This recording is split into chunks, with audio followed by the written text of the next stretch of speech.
جان ایلیا کے بارے میں تو آپ نے جانا ہی ہوگا، وہ کہتا ہے کہ یہ جو تکتا ہے آسمان کو تو کوئی رہتا ہے آسمان میں کیا؟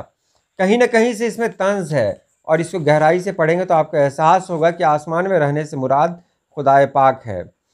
سلطان اختر جو پٹنہ کے شاعر ہیں، وہ کہہ رہے ہیں کہ دل مطمئن ہے اس کی رضا کے بغیر بھی، ہر کام چل رہا ہے خدا کے بغیر بھی۔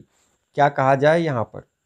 شجاع خاور کا شعر دیکھیں، نہ اتنے زور سے سوچو کہ جاگ اٹھے وہ، خدا ابھی ہمیں تخلیق کر کے سویا ہے۔ آپ نے آیت الکرسی میں پڑھا ہوگا کہ نہ اسے نیند آتی ہے نہ اونگ آتی ہے۔ اب اس نے مطلب قرآن پاک کا انکار کر دیا۔ کیا کہیں ان لوگوں کا حشر کیا ہوگا؟ میں آپ لوگوں سے یہی کہتا ہوں، اگر آپ شاعری کرتے ہیں تو اللہ کے واسطے اس طرح کے کلام بالکل نہ کہیں۔ آپ نہ کریں شاعری، غیر معیاری شاعری کریں، نہ کریں، قلم توڑ دیں، کاپی پھاڑ دیں، لیکن اس طرح کی گھٹیا شاعری بالکل نہ کریں، کیونکہ دنیا میں ہم لوگ کچھ دنوں کے لیے ہیں، پھر آخرت میں اللہ پاک کے سامنے جب ہم جائیں گے تو کیا منہ دکھائیں گے؟ میں نے ایک جگہ کہا بھی تھا، یا اللہ میرے فن کو اتنی بلندی مت دینا کہ تیری شان میں کچھ گستاخی ہو جائے۔ مجھے ابلیس نہیں بننا ہے جس کو اپنے علم پر غرور تھا، مجھے ایک عام انسان بننا ہے جسے علم پر نہیں اپنے عشق پر فخر ہو۔ شجاع خاور کا ایک اور شعر ہے، یا توجہ میری دنیا کی طرف پوری دے، یا پھر ایک اور خدا کی مجھے منظوری دے۔ کتنا گھٹیا شعر ہے، یعنی ایک اور خدا یہ تخلیق کرنا چاہتا ہے کہ ایک اور خدا، کیا کہا جا سکتا ہے ایسے ملحد کو؟ اب آگے دیکھیں، میں نے بھی ایک بنائی ہے دنیا یہاں سے دور، میں نے بھی ایک بنائی ہے دنیا یہاں سے دور، ایسا بھی ایک جہان ہے جس کا خدا ہوں میں۔ اختر انصاری خود کو خدا بتا رہا ہے۔ سلطان اختر کا ایک اور شعر ہے، اسے بھی اپنی انا پر بہت بھروسہ ہے، مجھے بھی خوف نہیں ہے کسی خدا کا اب۔ خدا کا انکار کر دیا، یا خدا کی جو طاقت ہے، طاقت کا انکار کر دیا۔ اس کے بعد عرفان صدیقی کا شعر ہے، حق فتح یاب میرے خدا کیوں نہیں ہوا، تو نے کہا تھا تیرا کہا کیوں نہیں ہوا۔ اب دیکھ رہے ہیں یہاں پر اللہ پاک نے کہا اللہ پاک کی بات جھوٹی، یہ الزام لگا رہا ہے کہ اللہ پاک کی بات جھوٹی ہے۔ اللہ پاک کے راز کو کون سمجھے گا؟ وہی سمجھے گا جس کا دل اللہ پاک اس لائق بنائے۔ اس کے بعد دیکھیں، اقبال حیدر ہے، وہ کہتا ہے، کون جانے اب خدا اس کو، کون جانے گا اب خدا اس کو، جس کی ہر بات آدمی سی ہے۔ اس کے بعد ارتضیٰ نشاط، قیامت کی دھمکی عذابوں کا ڈر، ابھی تک خدا سے ہوا کچھ نہیں۔ دیکھتے ہیں نا، ایک بچہ جو کھیل میں کہتا ہے نا کہ تو میرے ساتھ کیا کر لے گا، بس دھمکی دے رہا ہے۔ دیکھ رہے ہیں وہی الزام یہ نالائق اللہ پاک پہ لگا رہا ہے۔ اس کے بعد بشیر بدر بھی کم نہیں ہے، سویرے میری ان آنکھوں نے دیکھا، خدا چاروں طرف بکھرا پڑا ہے۔ بکھرا پڑا یہ برا لگتا ہے، چاروں طرف خدا موجود ہے، لیکن یہ ترکیب جو لائے انہوں نے، بکھرا پڑا، کوئی مطلب اچھی چیز یہاں پر ظاہر نہیں ہو رہی ہے، اس لیے یہ برا ہے۔ اس کے بعد ندا فاضلی، دعا کے ہاتھ پتھر ہو گئے ہیں، خدا ہر ذہن میں ٹوٹا پڑا ہے۔ اس نے خدا کو توڑ دیا، یہاں بھی کتنی گھٹیا ترکیب خدا کے ساتھ ہے۔ آگے دیکھیں گے، نہ دن کے بعد سکون ہے نہ چین رات کے بعد، خدا ملول ہے تخلیق کائنات کے بعد۔ دیکھ رہے ہیں اللہ پاک اداس ہے دنیا کو بنا کر، کیسی بات کر رہا ہے؟ اللہ پاک تو سب کچھ جانتا ہے، اللہ پاک تو سمیع بصیر ہے، سب کچھ جاننے والا ہے، آخر اس سے کیا غلطی ہو سکتی ہے؟ معاذ اللہ، توبہ استغفار۔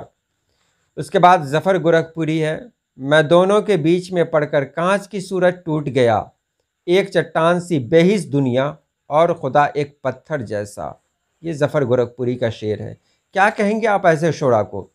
ضرور کامنٹ باکس میں لکھیں، اور کہیں کہ ادب ایک الگ چیز ہے، لیکن اس ادب پہ لعنت ہے جو ادب خدا کے شان میں گستاخی کرے، اس ادب پہ لعنت ہے جو ادب کہیں نہ کہیں سے ہم کو ملحد قرار دے دے۔